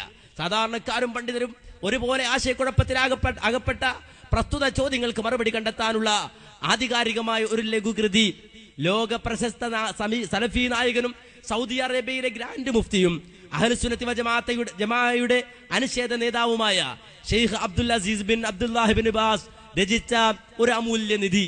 സംഘടനാ പക്ഷപാതിത്വങ്ങൾക്കും സങ്കുചിത വീക്ഷണങ്ങൾക്കും അതീതമായി ചിന്തിക്കുന്നവർ വായിച്ചിരിക്കേണ്ട ഒരു ഉത്തമ പുസ്തകം ജിന്ന്, സിഹർ, ജ്യോത്സ്യം, ഇസ്ലാമിക വീക്ഷണം. വില 15 രൂപ, ഇപ്പൊ 10 രൂപ കിട്ടും. Bin Baz publication, Anwar Nagar, ഖുനിയിൽ. ആണോ? അപ്പൊ ജിന്ന്, സിഹർ ഈ വിഷയത്തിൽ ഇറക്കിയ പുസ്തകമാണ്. ഇതിനകത്ത് എന്താ പറയുന്നത്? ജിന്ന്, ഈ സിഹിർ ബാധിച്ചാക്കുള്ള ചികിത്സ വരെ പറയുന്നുണ്ട്. ജിന്നൊരാളെ ശരീരത്തിൽ കയറി, ഒരു ഇന്ത്യക്കാരനായ ജിന്ന്, ഒരു ബുദ്ധിസ്റ്റായ ജിന്ന് ഒരാളുടെ ശരീരത്തിൽ കയറിയ കഥ ഇതിൽ വിശദീകരിക്കേണ്ട. ആ കഥ പറഞ്ഞിട്ടാണ് സൗദിയിൽ ഇസ്ലാം സ്വീകരിച്ച ഇന്ത്യക്കാരനായ ജിന്നിന്റെ കഥ. കണ്ടോ, ഇന്ത്യക്കാരനായ ജിന്നിന്റെ കഥ. പുസ്തകത്തിന്റെ ടൈറ്റിൽ തന്നെ അങ്ങനെ, പരസ്യത്തിന്റെ ടൈറ്റിൽ തന്നെ അങ്ങനെ. അങ്ങനെ കൊടുത്തിട്ട് എന്തെടുത്തു, പുസ്തകം പുറത്തിറക്കി. ഇത് മടവൂരികളുടെ അടവ് നയമായിരുന്നു. മടവൂരികളുടെ അടവ് നയമായിരുന്നു ഇത്. കാര്യം എന്താ, ഈ പ്രസ്ഥാനത്തെ, ഈ ആദർശ പ്രസ്ഥാനത്തെ രണ്ടായി പറിച്ചു കീറിയ മടവൂരികളോട് കേരളത്തിലെ മുസ്ലിങ്ങൾ പൊറുക്കില്ല എന്ന് മടവൂരികൾക്കറിയാം. നമുക്കറിയാം, ഇവിടെ ഒരു പ്രശ്നം ഉണ്ടായതിനു ശേഷം ഞങ്ങളിതാ മാറിപ്പോയി, ഞങ്ങൾ വേറെ ഇതാ പ്രസ്ഥാനം ഉണ്ടാക്കുന്നല്ലോ പറഞ്ഞത്. നേരെ മറിച്ച് കേരള നേതൃത്വത്തിൽ മുജാഹിദീന്റെ അമരക്കാർ നേതാക്കന്മാർ അവരെടുത്ത തീരുമാനം പുറത്തു വന്നപ്പോ, നിങ്ങൾ പോയി പണി നോക്ക്, ഞങ്ങൾ പണ്ടേ വേറെ തന്നെയാണ് എന്ന് പറഞ്ഞിട്ട് മുമ്പ് തന്നെ ഞങ്ങൾ സ്വതന്ത്രമായി രജിസ്റ്റർ ചെയ്തിട്ടുണ്ട് എന്ന് വാദിച്ചിട്ട് വന്നവരാണല്ലോ മടവൂരികള് അല്ലേ. കാരണം എന്താ, മുമ്പ് തന്നെ പറയാ ഞങ്ങൾ വേറെ മാറിയിട്ടുണ്ട്, അത് നിങ്ങൾ അറിഞ്ഞില്ല എന്ന് മാത്രം, വാപ്പ അറിയിച്ചില്ല ഉപ്പ അറിയിച്ചില്ല എന്ന് മാത്രമേ ഉള്ളൂ, ഞങ്ങൾ നേരത്തെ തന്നെ വേറെയാണ്. ഈ രൂപത്തിൽ മാറിപ്പോയി. പിന്നെ പണിയെടുക്കുകയാണ്. എന്തിന്? താമസം മാറ്റാൻ. വീട്ടുകാരറിയാതെ വീട് വെച്ചു. വീട് വെച്ച് കഴിഞ്ഞാൽ വീടിന്റെ പണി പൂർത്തിയായി കഴിഞ്ഞാൽ പിന്നെന്ത് വേണം? ഈ വീട്ടിൽ നിന്ന് എങ്ങനെയെങ്കിലും പുറത്തായി കിട്ടണം. അങ്ങനെ പുറത്തായി കിട്ടണമെങ്കിൽ എന്ത് വേണം? വീട്ടിൽ കലാപം ഉണ്ടാക്കണം. കലാപം ഉണ്ടാക്കുമ്പോ ആ കലാപത്തെ ന്യായീകരിക്കാൻ എന്തെങ്കിലും ആസൂത്രണം കൂട്ടത്തിൽ ചെയ്തു വെക്കണം.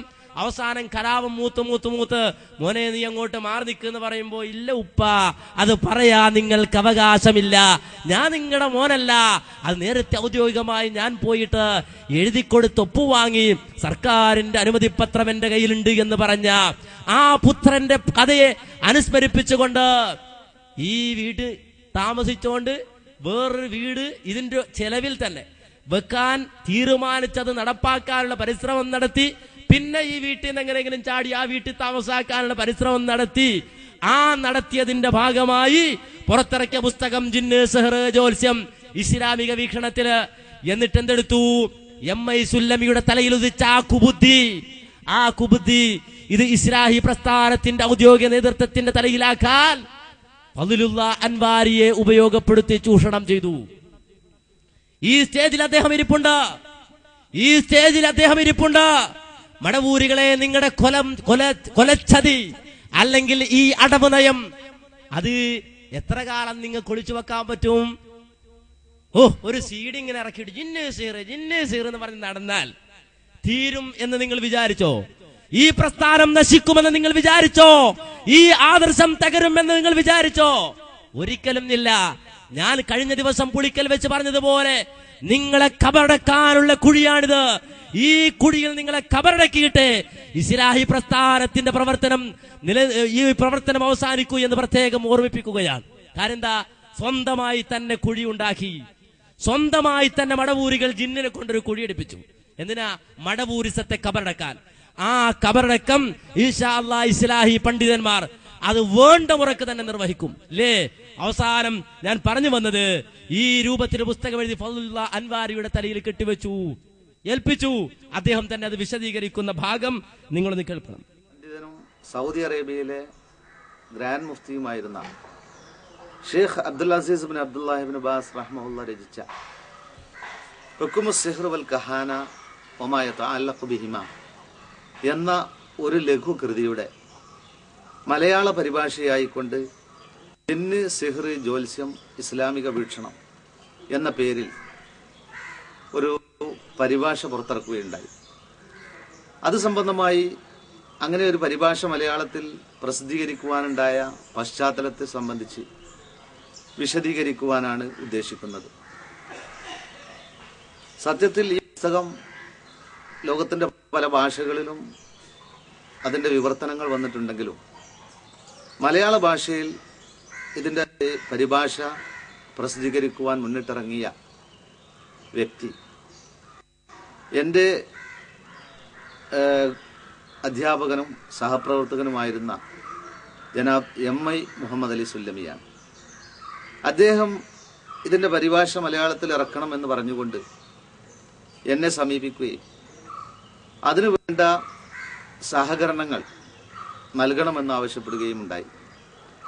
പക്ഷെ ആദ്യഘട്ടത്തിൽ തന്നെ ഞാൻ അതിൻ്റെ അങ്ങനെ ഒരു പരിഭാഷയുടെ സാങ്കത്യം ഇന്ന് മലയാള ഭാഷയിലില്ല എന്ന് പറഞ്ഞെങ്കിലും അദ്ദേഹം അതിൻ്റെ പരിഭാഷകളുടെ വിവിധ ഘട്ടങ്ങളിൽ ഞാനും അദ്ദേഹവുമായി സഹകരിച്ചുകൊണ്ട് ഈ പുസ്തകം പ്രസിദ്ധീകരിക്കുവാൻ വേണ്ടി മുന്നിട്ടിറങ്ങി.